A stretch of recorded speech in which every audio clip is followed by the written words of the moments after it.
ಉಪವಾಸ ಮಾಡಿದ ಮಾರನೇ ದಿನ ತುಂಬಾ ಜನ ತಲೆನೋವು ಅಂತ ಹೇಳ್ತಾರೆ. ಅಸಿಡಿಟಿ, ಸುಸ್ತು, ಹೀಗೆ ಅನೇಕ ತೊಂದರೆಗಳನ್ನ ಅನುಭವಿಸ್ತಾರೆ. ಯಾಕಪ್ಪ ಉಪವಾಸ ಮಾಡ್ದೆ ಅನ್ಕೊಂಡು ಪಶ್ಚಾತ್ತಾಪ ಕೂಡ ಪಡ್ತಾರೆ. ನಮ್ ಹಿಂದಿನ ವಿಡಿಯೋದಲ್ಲಿ ಉಪವಾಸದ ಉಪಯೋಗಗಳ ಬಗ್ಗೆ ಅಷ್ಟೊಂದು ವಿವರಿಸಿದೀವಿ. ಉಪವಾಸ ಒಳ್ಳೇದು ಅಂತ ಆದ್ರೆ ಈ ಎಲ್ಲ ತೊಂದರೆಗಳು ಯಾಕಾಗತ್ತೆ ಹಾಗಾದ್ರೆ? ಇದಕ್ಕೆ ಮುಖ್ಯ ಕಾರಣ ಉಪವಾಸದ ನಂತರ ಸೇವಿಸುವಂತಹ ತಪ್ಪಾದ ಆಹಾರ ಕ್ರಮ. ಉಪವಾಸದ ದಿನ ನಾವು ಜೀರ್ಣಕ್ರಿಯೆಗೆ ಕಂಪ್ಲೀಟ್ ರೆಸ್ಟ್ ನ ಕೊಟ್ಟಿರ್ತೀವಿ. ಉಪವಾಸ ಬಿಟ್ಟ ತಕ್ಷಣ ಹೆವಿ ಫುಡ್ ಆಗ್ಲಿ, ಆಯಿಲಿ ಫುಡ್ಗಳನ್ನ ಅಥವಾ ತುಂಬಾ ಸ್ಪೈಸಿ ಮಸಾಲ ಪದಾರ್ಥಗಳನ್ನ ಸೇವಿಸೋದ್ರಿಂದ ನಮ್ಮ ಜೀರ್ಣಾಂಗ ವ್ಯವಸ್ಥೆ ತಕ್ಷಣ ಅಪ್ಸೆಟ್ ಆಗತ್ತೆ. ಈಗ ಕಾರ್ ಓಡಿಸುವಾಗ ತಕ್ಷಣ 4ನೇ ಗೇರಿಗೆ ಹಾಕ್ತೀವ? ಇಲ್ಲ ತಾನೆ? ಹಾಗೇನೆ ಉಪವಾಸ ಮುರಿಯುವಾಗ ಕೂಡ ಮೊದಲು ಬೆಚ್ಚಗಿನ ನೀರನ್ನ ಕುಡೀರಿ. ಇದರಿಂದ ಖಾಲಿ ಹೊಟ್ಟೆಯಲ್ಲಿ ವಾತ ಏನ್ ತುಂಬಿಕೊಂಡಿರುತ್ತೆ ಅದು ಶಮನ ಆಗತ್ತೆ, ಜೀರ್ಣಕ್ರಿಯೆ ಸ್ವಲ್ಪ ಚುರುಕಾಗತ್ತೆ.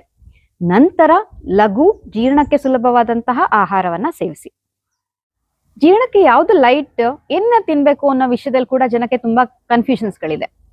ಸಾಬುದಾನ, ಅವಲಕ್ಕಿ, ಮೊಳಕೆ ಬರಿಸಿದಂತಹ ಹಸಿ ಕಾಳುಗಳು, ಸಿರಿಧಾನ್ಯಗಳು ಇವನ್ನೆಲ್ಲ ಜೀರ್ಣಕ್ಕೆ ಹಗುರ ಅನ್ಕೊಂಡು ತಿಂತಾರೆ. ಆದ್ರೆ ಆಯುರ್ವೇದದ ಪ್ರಕಾರ ಇವೆಲ್ಲವೂ ಜೀರ್ಣಕ್ಕೆ ಜಡ.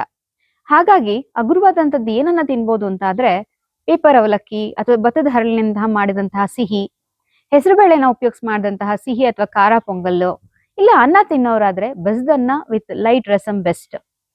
ಇಲ್ಲ ಅಂದ್ರೆ ಈವನ್ ಸ್ವೀಟ್ ಆಗಿರುವಂತಹ ಹಣ್ಣುಗಳನ್ನ, ಬಾಳೆಹಣ್ಣು ಅಂತವುಗಳನ್ನ ಕೂಡ ಸೇವಿಸಬಹುದು. ಪ್ರತಿ ಏಕಾದಶಿಯ ದಿನ ನಾನು ನೀರನ್ನು ಕುಡಿದೆ ನಿರ್ಜಲ ಉಪವಾಸವನ್ನ ಮಾಡ್ತೇನೆ. ಆ ಸಮಯದಲ್ಲಿ ಸಂಜೆ ಉಪವಾಸವನ್ನ ಮುರಿಯುವಾಗ ನಾನು ಅನೇಕ ರೆಸಿಪಿಗಳನ್ನ ಟ್ರೈ ಮಾಡಿದ್ದೀನಿ. ಅದರ ಬೇಸಿಸ್ ಮೇಲೆ ನಾನು ನಂದೇ ಆದ ಒಂದು ರೆಸಿಪಿಯನ್ನ ಮಾಡ್ಕೊಂಡಿದ್ದೇನೆ. ಅದನ್ನ ಮುಂದಿನ ದಿನಗಳಲ್ಲಿ ವಿಡಿಯೋದಲ್ಲಿ ಖಂಡಿತ ಶೇರ್ ಮಾಡ್ತೇನೆ.